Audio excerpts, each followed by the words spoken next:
दोस्तों, स्वागत है हमारे YouTube चैनल पर आपका। सलाम जय मसीह की भाई बहनों, मैं आशा करता हूँ आप सब प्रभु में खैरियत से हैं, आप आनंदित रहे, ऐसी मैं आशा करता हूँ प्रभु यीशु के नाम में, आमीन। दोस्तों, अगर वीडियो पसंद आए तो उसे लाइक करें, शेयर करें और सब्सक्राइब करें। बेल आइकन को दबाएं ताकि हमारी हर वीडियो आप तक समय पर पहुंच सके।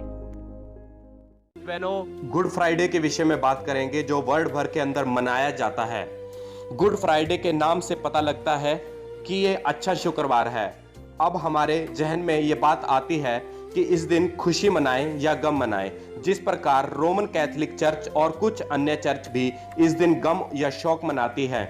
इस विषय में बाइबल नहीं इसके मनाने या ना मनाने के बारे में कहती है। फिर हम इस दिन में क्या ऐसा है जो लोग मनाते हैं। बाइबल इस विषय में यह कहती है कि इस धरती के ऊपर पहले औरत और पुरुष के द्वारा इस धरती पर पाप इस रीति से आया।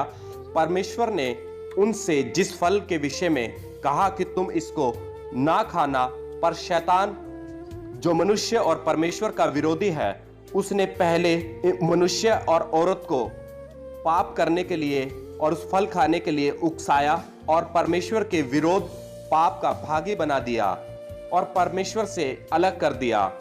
फल खाने से जेनेटिक ट्रांसफर सिन नेचर, जो पाप हमारे नेचर स्वभाव में आ गया, पाप इस प्रकार से हमारे इस धरती पर सभी उसके स्वभाव में पहुंचा। जिस प्रकार एक छोटे बच्चे की उम्र बढ़ती है, दिमाग और जैसे उसकी पाप की सीमा भी बढ़ती है, इस रीति से पाप की मजदूरी तो मृत्यु थी। क्या यह मजदूरी अब अपनी मौत से हमें चुकानी पड़ेगी? बाइबल इसके विषय में क्या कहती है कि उत्पत्ति 3 की 3 और 5 और 17 आयत पढ़ेंगे। जो वृक्ष वाटिका के बीच में है उसके फल के विषय में परमेश्वर ने कहा कि तू ना तो तुम इसे खाना, ना तुम इसे छूना, नहीं तो मर जाओगे। वरन परमेश्वर आप जानता था कि तुम जिस दिन उसका फल खाओगे तुम्हारी आंखें खुल जाएंगी, तुम भले बुरे का ज्ञान पाकर के तुम परमेश्वर के तुल्य हो जाओगे। और आदम से उसने कहा कि तूने अपनी पत्नी की बात सुनी, जिस वृक्ष के फल के विषय में मैंने आज्ञा दी थी कि तू ना खाना, इसीलिए भूमि तेरे कारण शापित हुई, तू उसकी उपज जीवन भर दुख के साथ खाया करेगा। हम इस कारण से हमारे इस जगत के ऊपर पाप आया और हम पाप के कारण ईश्वर से दूर हो गए। परमेश्वर नहीं चाहता था कि हम उससे अलग हों, इसीलिए परमेश्वर ने अपनी योजना हम पर इस रीति से प्रकट की।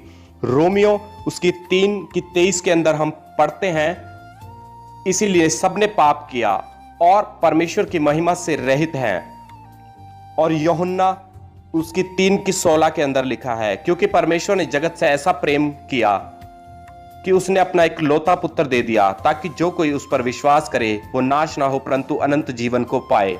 हमारी मौत जो हमें मिलनी थी, पर अब परमेश्वर ने अपने पुत्र के द्वारा मजदूरी को चुकाने का फैसला ले लिया था। मसीह की मौत हजारों साल पहले ही और भविष्यवाणियां हो गई थी। शैतान ने औरत को भरमाया, पाप का सहभागी किया। परमेश्वर की योजना, स्त्री के द्वारा पाप इस धरती पर आया, स्त्री के द्वारा ही पाप परमेश्वर खत्म करना चाहता था। इसी प्रकार कुंवारी के द्वारा परमेश्वर प्रभु यीशु मसीह का जन्म हुआ और यशाया 3 की 23, परंतु वह हमारे अपराधों के कारण घायल किया गया, वह हमारे अधर्म के कामों हेतु कुचला गया, हमारी शांति के लिए उस पर ताड़ना पड़ी, उसके कोड़े खाने से हम चंगे हुए।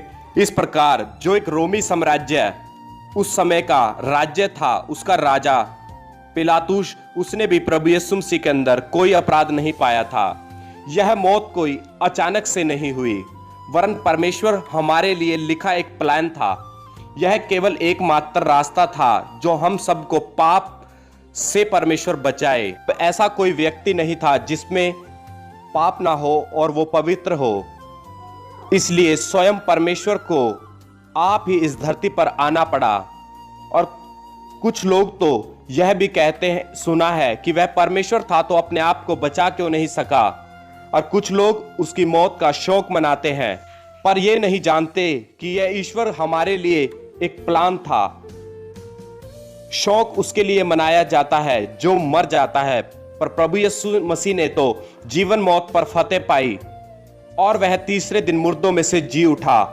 और इस धरती पर हमारे बीच में चला और फिरा और जीवित, और कोई इंसान जीवित का शौक मनाता है? प्रभु यीशु मसीह तो जीवित थे। हिंदू धर्मशास्त्र इस विषय में क्या कहता है?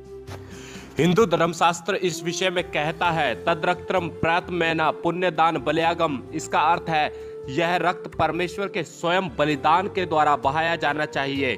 पुरुष शुक्ता कहते हैं कि पुरुष प्रजापति बलिदान सिवाय दूसरा और कोई मार्ग नहीं है।